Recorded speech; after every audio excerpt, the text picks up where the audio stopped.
देखो, बहुत से स्टूडेंट ये कहते हैं कि प्रेजेंट परफेक्ट में और पास्ट इंडेफिनिट में अंतर क्या होता है, उनको अंतर समझने में दिक्कत होती है। तो वही मैं आज अंतर लेकर के आया हूँ कि प्रेजेंट परफेक्ट और पास्ट इंडेफिनिट में क्या अंतर होता है। वही क्रमशः मैं टू द पॉइंट बता देता हूँ कि इनमें अंतर क्या होता है, इसको ध्यान दीजिए। पहला देखो है इसमें प्रेजेंट परफेक्ट में वर्क अभी अभी समाप्त होता है, अर्थात वर्क को ज़्यादा देर समाप्त हुए नहीं होता है और उसमें टाइम शो नहीं किया जाता है।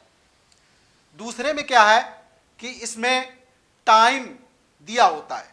जैसे पहला उदाहरण है, I have written a letter, there is no time in this sentence. तो इसमें कोई, उसी तरह से इसमें दूसरा सेंटेंस लिखा है, सी है जस्ट लेफ्ट द रूम, उसने ठीक अभी कमरा छोड़ा है। तो इसी को जब हम पास्ट में बनाएंगे, पास्ट इंडेफिनिट में बनाएंगे, तो क्या लिखेंगे, she wrote a letter yesterday, time आ गया इसमें। तो इसमें देखिए कि ये प्रेजेंट परफेक्ट में था, इसमें टाइम आ गया तो ये पास्ट परफेक्ट में हो गया जाके, वो पास्ट इंडेफिनिट में हो गया जाके। सी है जस्ट लेफ्ट द रूम, तो इसका ये बना सी लेफ्ट द रूम 5 मिनट एगो, इसमें टाइम दिया है। तो पहला पॉइंट क्लियर हुआ कि जो कार्य अभी अभी समाप्त हुआ हो, समय न दिया हो, तो वो प्रेजेंट परफेक्ट है।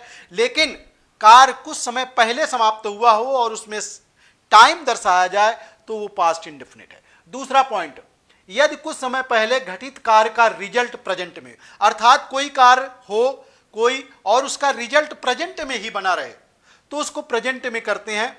लेकिन यदि पूर्व में घटित कार्य का रिजल्ट प्रेजेंट में ना हो, यह लिखा है उसी का, ना हो, इसमें प्रेजेंट में ही हो, उसमें प्रेजेंट में ना हो। जैसे ये लिखा है, she has met with an accident, उसके साथ दुर्घटना हो गई।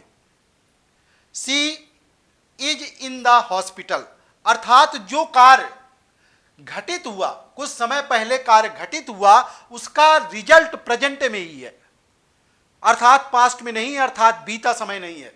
फिर इसमें देखिए लिखा है, she met with an accident, उसके साथ दुर्घटना हो गई, लेकिन क्या हुआ, but now she is all right, लेकिन अब बिल्कुल ठीक है, बिल्कुल सही है, वो अच्छी है। तो दोनों में यह अंतर हुआ कि उसका जो कार्य है उसी प्रेजेंट में ही बना रहे, और इसमें क्या है, कुछ समय बीत जाते पर देखिए लिखा है, ये यदि पूर्व में घटित कार्य का रिजल्ट प्रेजेंट में ना हो तो प्रेजेंट में न जाकर के पास्ट में पहुंच जाता है, इस तरह से। अगला तीसरा नंबर, अगर पहले घटित कार्य को प्रेजेंट या फ्यूचर में दोहराया जाने की संभावना हो, अर्थात कोई पहले कार्य किया गया हो और उसको फिर प्रेजेंट में किया जाए या फ्यूचर में किया जाने की संभावना हो, तो ऐसे सेंटेंस को हम प्रेजेंट परफेक्ट में बनाते हैं। लेकिन संभावना अगर ना हो तो फिर नहीं बना सकते। जैसे उदाहरण इसमें मैंने लिखा है, mister Sharma has taught us many wise lesson, mister Sharma ने हमें बहुत सी ज्ञान की बातें बताई हैं, अर्थात प्रेजेंट टाइम में, अर्थात वो अभी जीवित हैं, कॉलेज में पढ़ाते हैं, रिटायर्ड नहीं हैं, मौजूद हैं, अभी अभी कॉलेज पर ही आते हैं।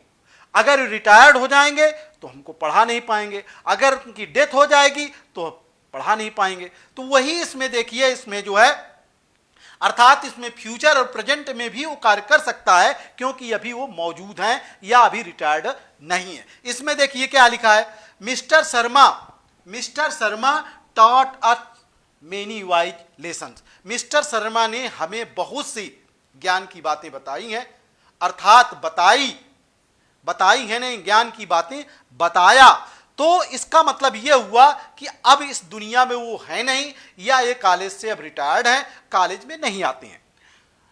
चौथा पॉइंट है, यदि वर्क किसी निर्धारित अवधि के भीतर संपन्न होता है तो उस अवधि के समाप्त होने के पूर्व उसका वर्क को बताने के लिए, अर्थात उसी, जैसे मान लीजिए प्रतिदिन कोई ऐसी घटना होती रहती है, एक समय निर्धारित रहता है। जैसे हमारे प्रधानाचार्य जी, मैंने उदाहरण लिखा है, the principal has not come in this morning, अर्थात प्रधानाचार्य आज सुबह नहीं आए हैं, इसमें देखिए टाइम तो शो हो रहा है, लेकिन एक निर्धारित है कि प्रतिदिन का उनका काम है कि प्रतिदिन आते थे आज, और एक टाइम दे दिया मैंने कि प्रतिदिन कितने बजे आते थे, 8 बजे, अर्थात सुबह 8 बजे प्रतिदिन आते थे। तो वही एक निर्धारित है जो अवधि समाप्त होने के पूर्व या उसके पहले, पहले या तक, ये लिखा है, ये समाप्त होने के पूर्व और ये लिखा है उसके तक। तो प्रधानाचार्य ji has not come in this morning, अर्थात 8 बजे के पहले या तक प्रधानाचार्य विद्यालय आ जाते थे सुबह, लेकिन जब नहीं आए, समय बीत गया, तब उसी में चला गया ये the principal did not come in this morning, अर्थात प्रधानाचार्य जी हमारे जो 8 बजे तक आते थे आज नहीं आए, अर्थात नहीं आ पाए हैं। तो इस तरह से इन दोनों में अंतर होता है। तो thank you for watching my video.